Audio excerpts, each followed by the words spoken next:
మీ బట్టలకి సాఫ్టింగ్ ప్రొటెక్షన్ ఇచ్చే సరైన ప్రొడక్ట్ ఎలిమ్ ఫ్యాబ్రిక్ కండిషనర్.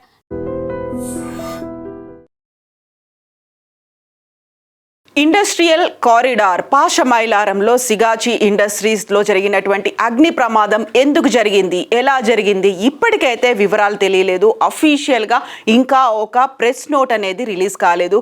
తెలంగాణ రాష్ట్ర గవర్నమెంట్ అయితే దానికి సంబంధించి ఒక కమిటీని ఏర్పాటు చేసింది. ఇప్పటి వరకు అఫీషియల్గా అందినటువంటి వివరాల ప్రకారం 37 మంది చనిపోయారు. ఆల్మోస్ట్ అది 50కి పైగా ఉండొచ్చు అనేటువంటి ఒక అంచనా ఉంది. మనం చూస్తున్నటువంటి సిగాచి ఇండస్ట్రీస్కి సంబంధించి అక్కడ తయారు చేస్తున్నటువంటి సబ్స్టాన్సెస్ ఏంటి, ఏ కంపెనీల్లో వాడుతుంటారు, ఎందుకోసం అది ఉపయోగిస్తుంటారు అనేది, దీంతో పాటుగా యాక్చువల్గా మన ఇండస్ట్రియల్ కారిడార్లో ఏం జరుగుతోంది, ఇలాంటి ఫ్యాక్టరీలు ఉన్న చోట ఏమవుతోంది, వ్యూయర్స్ కోసం ఒక ఇన్ఫర్మేషన్. 30 నెలల్లో ఈ మధ్య కాలంలోనే 10 మేజర్ ఇండస్ట్రియల్ ఎక్స్ప్లోజన్స్ అయ్యాయి. అందులో 25 మంది దాకా చనిపోతే 70 మంది మృత్యువాత పడ్డారు. ఇది పాషమైలారం సిగాచి ఇండస్ట్రీస్లో జరిగినటువంటి ప్రమాదం కంటే ముందు. రిమెంబర్, 30 నెలల్లో 10 మేజర్ ఇన్సిడెంట్స్ జరిగితే 25 మంది చనిపోయారు. బట్ ఇక్కడ మనం చూస్తున్నటువంటి సిగాచి ఇండస్ట్రీస్లోనే 37 మంది చనిపోయారు. ఇప్పటికీ క్షతగాత్రుల వివరాలతో పాటుగా ఎంతమంది చనిపోయారనేది అఫీషియల్ డెత్ టోల్ అనేది గంటకి పెరుగుతోంది. తెలంగాణ రాష్ట్ర సీఎం రేవంత్ రెడ్డి, ఇతర మంత్రులు, ఉన్నతాధికారులు కలిసి ప్రమాదం జరిగినటువంటి ప్రాంతాన్ని సందర్శించారు. క్షతగాత్రుల్ని హాస్పిటల్స్లో పరామర్శించారు. దేశమంతా ఉలిక్కి పడేలా చేసినటువంటి సంఘటన ఇది. అహ్మదాబాద్లో విమాన ప్రమాదం ఎలా అయితే అగ్నికీలలతో మృతదేహాల్ని చిన్నాభిన్నం చేసిందో, కనిపించకుండా చేసినటువంటి పరిస్థితి ఉందో, కంప్లీట్గా తగలబడిపోయి ఒక రకంగా చెప్పాలంటే డెడ్ బాడీస్ అన్నీ ఉడికిపోయినట్టుగా ఉన్నటువంటి పరిస్థితి అహ్మదాబాద్ ప్లేన్ క్రాష్ ఇన్సిడెంట్లో జరిగింది. అలాగే సిగాచి ఇండస్ట్రియల్ ఏరియాలో నిన్న జరిగినటువంటి ఈ ప్రమాదంలో కూడా అదే పరిస్థితి కనిపించింది. రోజు గడిచిపోతోంది, గంటలు కూడా గడిచిపోతున్నాయి. ఇప్పటికీ ప్రమాద వివరాలు తెలియలేదు, ఎలా జరిగింది అనేటువంటి వివరం కూడా తెలియలేదు. ఓవరాల్గా అయితే 37 మంది చనిపోయారని తెలుస్తోంది. 100 మీటర్లకు పైగా అది ఎగిసి పడింది. అక్కడ ఉన్నటువంటి 2 కిలోమీటర్ల మేర భూకంపం వచ్చిందేమో అనేంతగా విస్తరించినటువంటి ఆ ట్రెమోర్స్ని చూశారు. సడన్గా భూకంపం వచ్చింది అని ఇళ్లలో ఉన్న వాళ్ళు కూడా బయటికి పరిగెత్తుకుంటూ వచ్చినటువంటి సిచ్యువేషన్ అయితే నిన్న కనిపించింది. నిన్న ఉదయం 8:30 నుంచి 9:30 మధ్యలో ఈ ప్రమాదం జరిగి ఉంటుంది అని ఒక అంచనా వేశారు. యాక్చువల్గా ఎందువల్ల జరిగి ఉంటుంది, ఈ కంపెనీకి సంబంధించి డిసెంబర్లోనే ఒక కంప్లీట్ సూపర్విజన్ అనేది జరిగింది. అక్కడ ఉన్నటువంటి ఎక్విప్మెంట్లని టెస్ట్ చేశారు. కరెక్ట్గా 6 నెలల కింద ఎక్విప్మెంట్లను టెస్ట్ చేశారు. అయితే సరికొత్తగా ఎక్విప్మెంట్లు అనేవి వచ్చాయి. అక్కడ ఫర్నెస్లతో పాటుగా రియాక్టర్లు, బాయిలర్లు, డ్రైయర్లు ఇలాంటివన్నీ సరికొత్తగా వచ్చేసరికి దాంట్లో మెయింటెనెన్స్ లోపం ఉంటుందా, లేకపోతే సరికొత్త మెకానిజంని అర్థం చేసుకోవడానికి, హ్యాండిల్ చేయడానికి ఎక్స్పర్ట్స్ అనే వాళ్ళు లేకపోవడం వల్ల జరిగిందా అనేది ఇప్పటికైతే అంచనాకి రాలేదు. కాకపోతే ఒక ఓవర్ హీట్ అనేది అయ్యి ఉంటుంది. అక్కడ ఉన్నటువంటి బాయిలర్లలో ఓవర్ హీట్ అయ్యి ఉంటుంది. రియాక్టర్స్ పేలిపోయి ఉంటాయి, ఆ హీట్ని తట్టుకోలేకపోయి ఉంటాయి. లేకపోతే ఫర్నేస్లో అక్కడ ప్రెషర్, ఇంటెన్సిఫైడ్ ప్రెషర్ ఉండడం వల్ల బ్లాకేజెస్ ఏర్పడి ఉంటాయి. దానివల్లే అతిపెద్ద ప్రమాదం జరిగి ఉంటుంది అనేది సిగాచికి సంబంధించినటువంటి ఎక్స్పర్ట్స్, అక్కడ నుంచి సూపర్వైజర్లు, మేనేజర్లు అందిస్తున్నటువంటి వివరాలని బట్టి అయితే తెలుస్తుంది. యాక్చువల్గా వాట్ ఎగ్జాక్ట్లీ ఈజ్ సిగాచి, అక్కడ ఉన్నటువంటి ఈ ఇండస్ట్రియల్ ఏరియాలో ఈ విజువల్లోనే మనకు తెలుస్తుంది ఎంతలా అవి పేరుకుపోయాయి. కనీసం కనిపించనంత పరిస్థితులు, అక్కడ దట్టంగా పొగలు అలముకున్నాయి. అంతకంటే ముందు ఆకాశాన్ని అంటుతాయా అన్నట్టుగా ఉండేటువంటి మంటలు. సో ఓవరాల్గా అయితే ఈ కంపెనీలో తయారవుతోంది మైక్రో క్రిస్టలిన్ సెల్యులోస్, MCCగా పిలుస్తుంటారు. భారతదేశంలోనే MCCని ఎక్స్పోర్ట్ చేసేటువంటి నెంబర్ 1 కంపెనీ, లీడింగ్ కంపెనీ ఏది అంటే సిగాచి అని చెప్తుంటారు. సిగాచి కంపెనీకి సంబంధించి 3 ప్రొడక్షన్ ప్లాంట్లు ఉన్నాయి. 2 గుజరాత్లో ఉంటే, ఒకటి నిన్న ప్రమాదం జరిగినటువంటి తెలంగాణలో పాషమైలారంలో ఉంది. ప్రతి సంవత్సరం 21,700 మెట్రిక్ టన్నుల ఉత్పత్తిని ఈ సిగాచి కంపెనీ చేస్తోంది. నిన్న ఈ పాషమైలారం ఇండస్ట్రియల్ ఏరియాలో జరిగినటువంటి సిగాచి ఈ కంపెనీకి సంబంధించి ప్రతి సంవత్సరం 6,000 మెట్రిక్ టన్నుల ఎంసీసీని ఇది ప్రొడ్యూస్ చేస్తుంది. 40 దేశాలకు పైగా ఈ ఎంసీసీని ఎక్స్పోర్ట్ చేస్తుంది. దీంతో పాటుగా 60+ ప్రొడక్ట్స్లో ఈ ఎంసీసీని వాడుతూ ఉంటారు. యాక్చువల్గా ఎంసీసీ అంటే ఏంటి? ఎంసీసీ అంటే మైక్రో క్రిస్టలిన్ సెల్యులోజ్గా దీన్ని పిలుస్తూ ఉంటారు. దీన్ని ఫార్మస్యూటికల్ కంపెనీల్లో వాడుతుంటారు, ఫుడ్ ఇండస్ట్రీలో వాడతారు, కాస్మెటిక్స్లో వాడుతూ ఉంటారు, బేకరీలో వాడుతుంటారు, సలాడ్స్. దీనికి సంబంధించి ఎంసీసీ అనేది ఒక పౌడరీ సబ్స్టాన్స్గా ఉంటుంది. చాలా ఫ్రీ ఫ్లోయింగ్ పౌడరీ సబ్స్టాన్స్. ఈ పౌడర్ సబ్స్టాన్స్ అనేది చెట్ల నుంచి తయారు చేస్తారు. చెట్ల బెరడు నుంచి తయారు చేసేటువంటి ఎంసీసీని ఇది శుద్ధి చేసేసి దీని నుంచి 40 దేశాలకు పైగా ఎక్స్పోర్ట్ చేస్తూ ఉంటారు. సిగాచికి సంబంధించి 900 మందికి పైగా ఎంప్లాయీస్ ఉన్నారు. బట్ నిన్న జరిగినటువంటి ఈ ఇన్సిడెంట్లో ఎంతమంది ఉన్నారు? మార్నింగ్ షిఫ్ట్ అనేది 6 గంటలకి స్టార్ట్ అవుతుంది. ఆ తర్వాత 9ంటికి జనరల్ షిఫ్ట్ స్టార్ట్ అవుతుంది. యాక్చువల్గా మార్నింగ్ షిఫ్ట్లో ఎంతమంది అటెండ్ అయ్యారు, జనరల్ షిఫ్ట్లో ఎంతమంది అటెండ్ అయ్యారు, వీటన్నిటికి సంబంధించి మెయింటైన్ చేసే రిజిస్టర్స్ రికార్డ్ నిన్న తగలబడిపోయాయి. అంటే ఎంతమంది నిన్న అటెండ్ అయ్యారు అనేది కూడా తెలియదు. ఎట్ ద సేమ్ టైం ఈ ప్రమాదం జరుగుతున్న సమయంలోనే బస్సులోనే కొంతమంది దాదాపుగా 20 మంది ఎంప్లాయీస్ వచ్చారు. ఆ బస్సు ఆలస్యమైన కారణంగా ఆ 20 మంది స్వల్ప గాయాలతో బతికి బయటపడ్డారు. పేలుడు దాటికి బస్ అద్దాలు కూడా విరిగిపోయాయి, పగిలిపోయాయి. అవన్నీ కుచ్చుకున్న తర్వాత ఆ బస్సులో ఉన్న వాళ్ళు 20 మంది ఇంజ్యూర్ అయినటువంటి పరిస్థితి. అయితే ఎంతమంది ఉన్నారు? ఒక రకంగా 155 మంది అటెండ్ అయ్యారని చెప్తున్నప్పటికీ ఇంకొక లెక్క 163 మంది ఈ సంఘటన జరిగినప్పుడు ఉంటారని.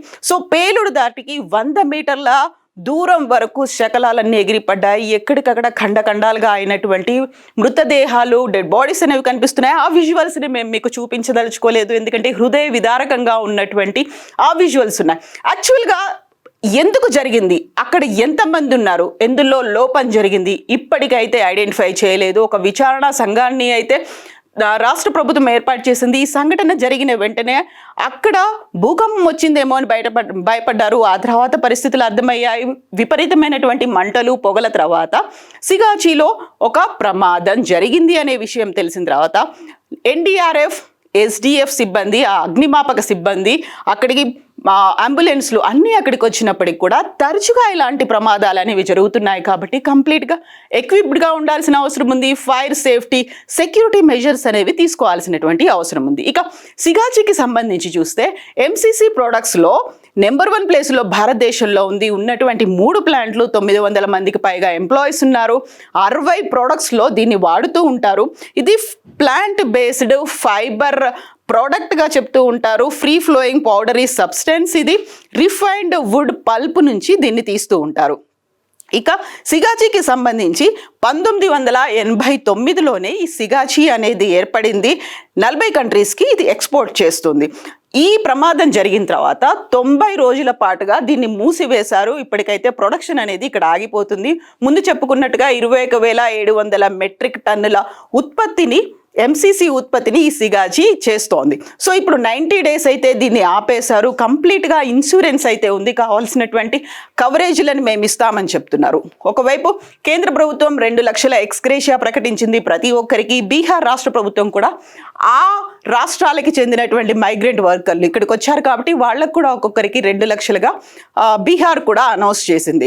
మొత్తంగా అయితే ఒక ఇన్సూరెన్స్ని మేము ఇస్తాము అనే మాట సిగాచి నుంచి వచ్చింది. అయినప్పటికీ ఎలా జరిగింది అనేది, సో ఇప్పుడు మనం ఇంతకుముందు చెప్పుకున్నట్టుగా 30 నెలల్లోనే 10 మేజర్ యాక్సిడెంట్స్ అవన్నీ కూడా తెలంగాణలోనే జరిగాయి. అది కూడా పర్టికులర్గా పాషమైలారం, పటాన్చెరు ఈ ఏరియాల్లో జరిగాయి.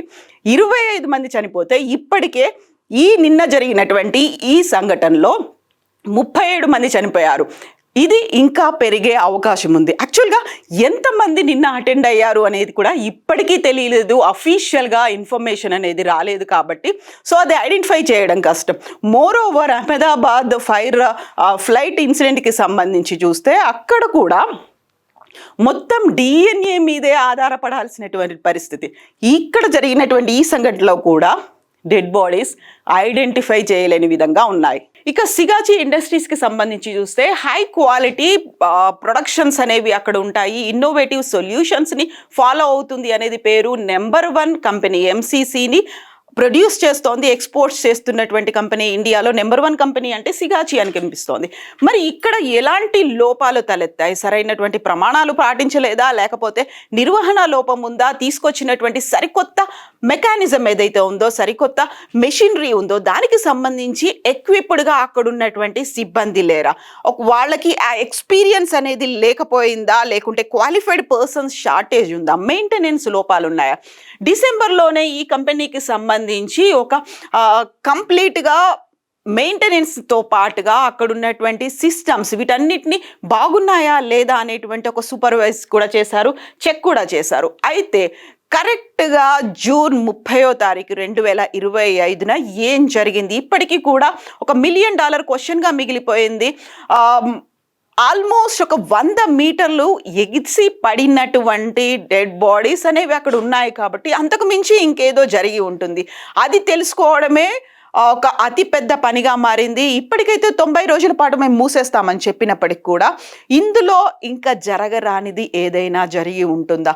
మనం అక్కడ ఉన్నటువంటి పరిసరాల్ని కనుక పరిశీలించి చూసినట్టయితే ఆల్మోస్ట్ 15 మీటర్స్ హైట్ ఎక్కువగా ఉన్న చోట చుట్టూ అంబులెన్సులు తిరగడానికి కానీ, లేకుంటే ఫైర్ సేఫ్టీకి సంబంధించి అక్కడ అగ్నిమాపక శకటాలు తిరగడానికి కానీ ఫ్రీ ప్లేస్ అనేది ఉండాలి. సేఫ్టీ అండ్ సెక్యూరిటీ మెజర్మెంట్స్ పాటించాలి.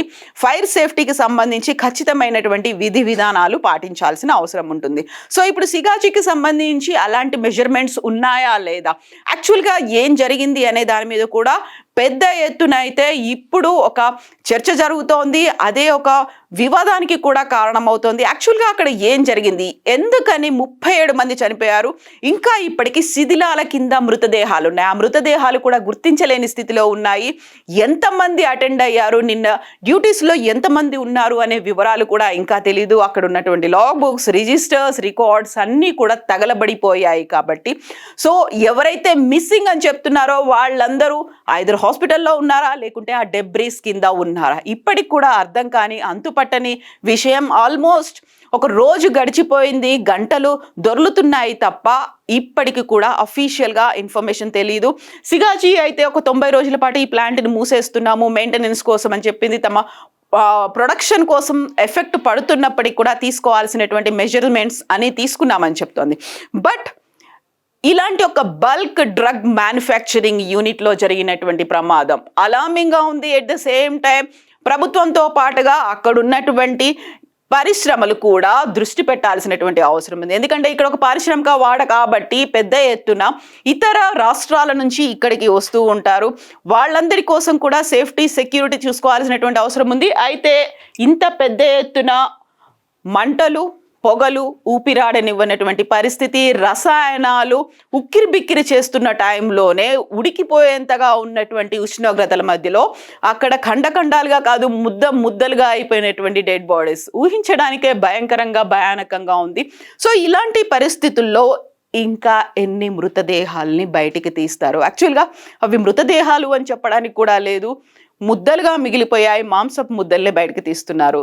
అక్కడ భరించరానంతగా వాసనలు ఉన్నాయి, అలాగే తట్టుకోలేనంత విషాదం కూడా ఉంది. సో దృష్టి పెట్టాల్సినటువంటి అవసరం ఉంది. ఎందుకని ఇలాంటి ప్రమాదాలు జరుగుతున్నాయి, మెజర్మెంట్స్ తీసుకోవాలి, స్ట్రిక్ట్ విజిలెన్స్ ఉండాల్సినటువంటి అవసరం ఉంది. అండ్ ఇలాంటి సంఘటనలు మళ్ళీ జరగకుండా చర్యలు పరిశ్రమలు తీసుకోవాలి, యాజమాన్యాలు తీసుకోవాలి, ప్రభుత్వం కూడా బాధ్యత వహించాల్సినటువంటి అవసరం ఉంది. ఇలాంటి సంఘటనలు జరగకుండా చర్యలు తీసుకోవాల్సినటువంటి అవసరం అయితే ఉంది. ఎవరైతే తప్పులు చేస్తున్నారో, ఎవరైతే ఇలాంటి వయలేషన్స్కి పాల్పడుతున్నారో వాళ్ళ మీద కఠిన చర్యలు కూడా తీసుకోవాల్సినటువంటి అవసరం ఉంది. నిజంగా ప్రస్తుతం ఉన్నటువంటి సమాజం దేనికి ప్రయారిటీ ఇస్తుంది? ఆర్థిక సంబంధాల చుట్టూ మాత్రమే తిరుగుతుంది. మళ్ళీ ఎన్నికలంగానే చాలా విరక్తి కలుగుతాం. మంచి అనిపిస్తుంది కదా, లేడీస్ కూడా ఛాలెంజింగ్ జాబ్స్ చేసినప్పుడు చాలా బాగుంటది. ట్రాఫిక్ అసిస్టెంట్స్ గా నియమించిన ట్రాన్స్జెండర్స్ అందరితో సాల్యూట్ చేయించుకుంటున్నారు. ఫుడ్ డెలివరీ ఇవ్వటానికి వెళ్ళినటువంటి డెలివరీ బాయ్ అనిల్ పై కళ్ళ ముందు